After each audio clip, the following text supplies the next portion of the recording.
Ladies and gentlemen, boys and girls, welcome back to Worship Drumming. This is a channel where I do popular worship songs on the drums, as well as I do drum lessons based around a worship-centered context, which is pretty much what today's video is going to be.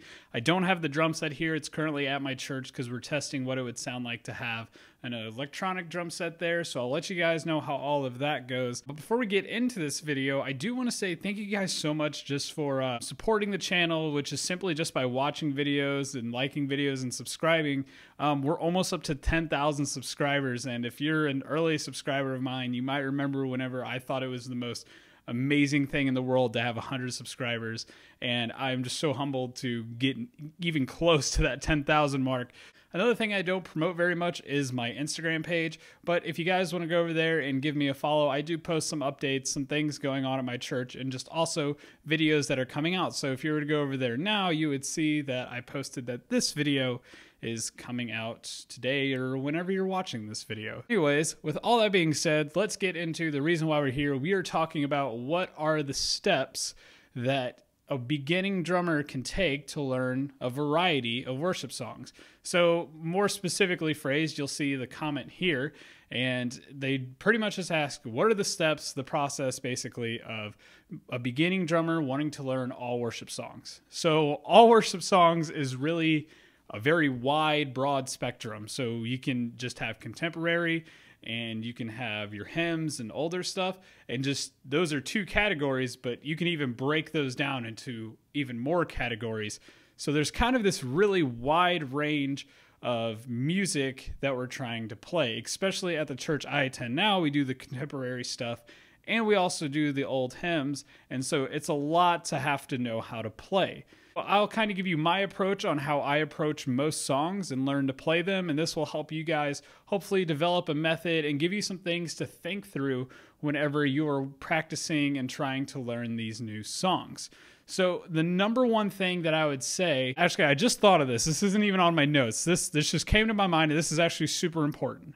The number one thing is that you need to know what songs you're playing early. So I came from a church when I first started playing drums where it was the Saturday morning before Sunday, I would know what songs I'm playing, and that's when we would practice.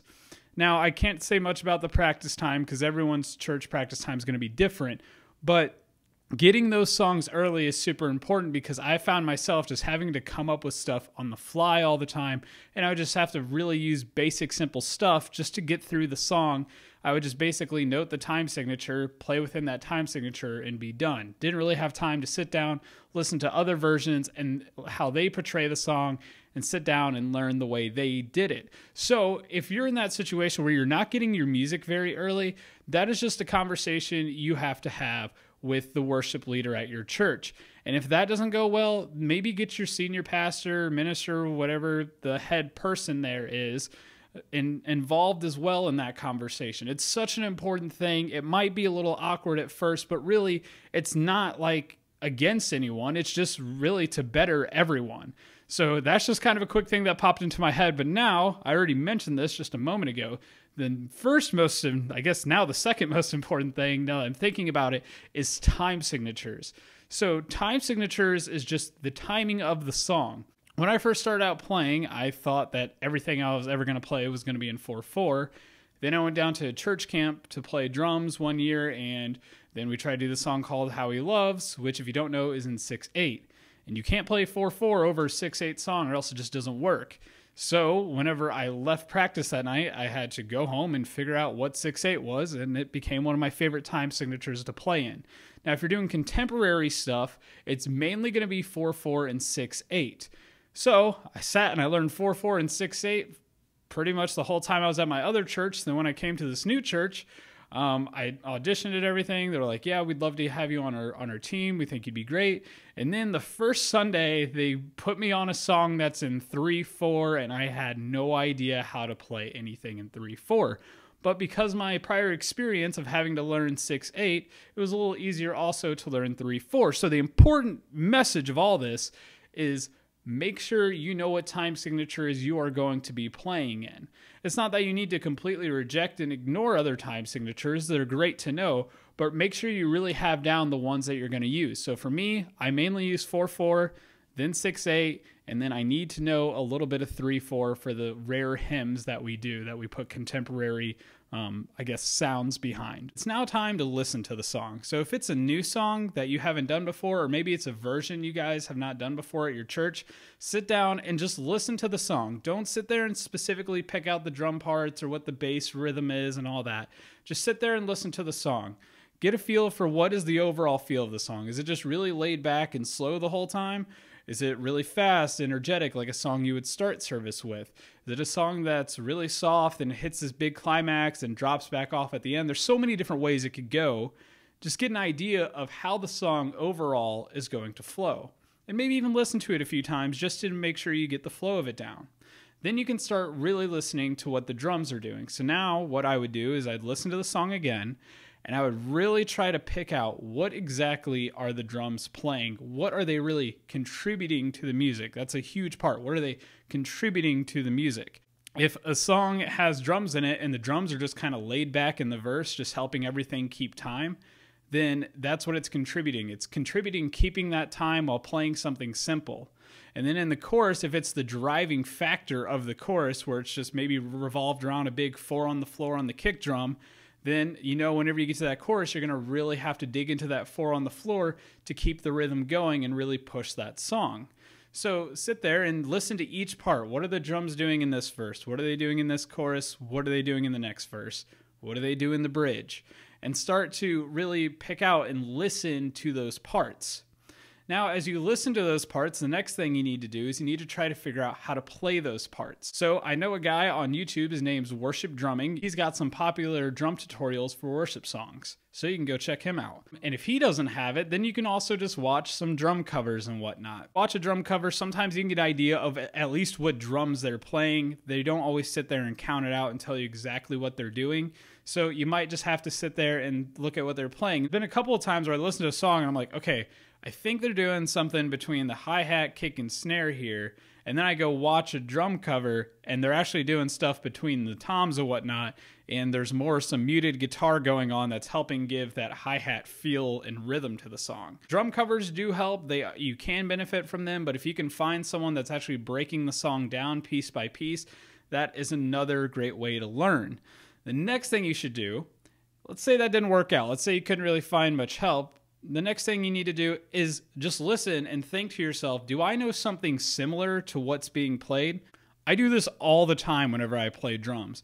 I don't necessarily have time anymore to sit down and learn a new beat all the time. You can tell I never have time because I hardly ever upload videos anymore. If I don't have time to sit down and really learn a part of a song, then I'll just say, hey, you know what? I know this cool tom groove that sounds a lot like the tom groove they're playing here.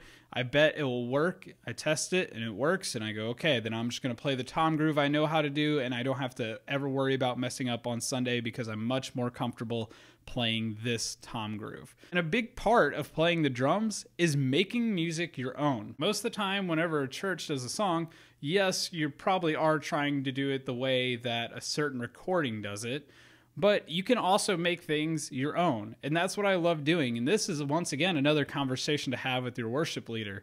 I remember I beat myself up one night practicing for 5 hours trying to just learn one part of a song. Whenever it was Sunday morning, I couldn't play it. I practiced for 5 hours, still didn't get it down.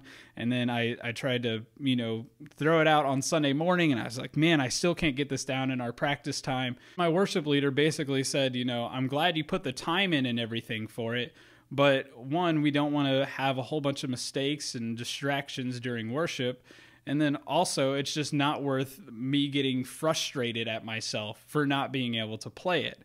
So that's another great conversation to have with your worship leader is, do I always need to play things the way that they are on the album? Most of the time, they'll probably say no, because if your worship leader sings, obviously, and if they play an instrument like guitar, they aren't always singing exactly the way it is on the album, nor are they always probably playing all the guitar parts the exact same on the album. So it's okay to throw your own twists on it.